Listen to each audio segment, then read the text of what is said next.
Hello everyone, this is the Familiar DAVENER number 48, and I'd like to speak today about the guy that comes to shul but doesn't daven. I'm not talking about a guy who already davened, is planning to daven at another minyan. I'm talking about a guy who comes to this specific minyan that you're davening in but doesn't daven. What do I mean?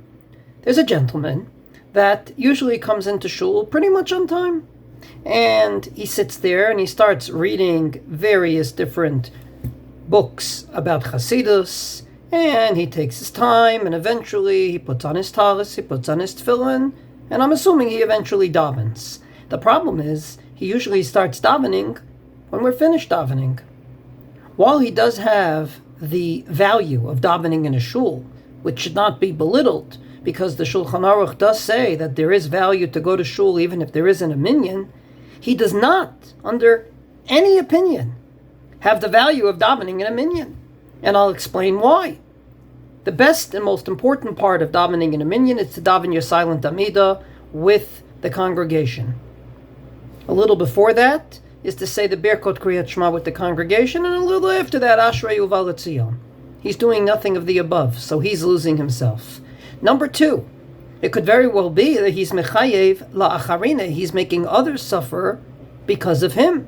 Namely, if it's a very small minyan, and sometimes it is, and there's only 10 people, then there isn't 10 people davening together. You have 9 people davening together, and plus 1 in the room. So la halacha, the 9 could act like a minyan, in the sense of, even if a baby is there, some allow, and some don't allow, to actually go ahead and say it's good enough to consider it a minyan.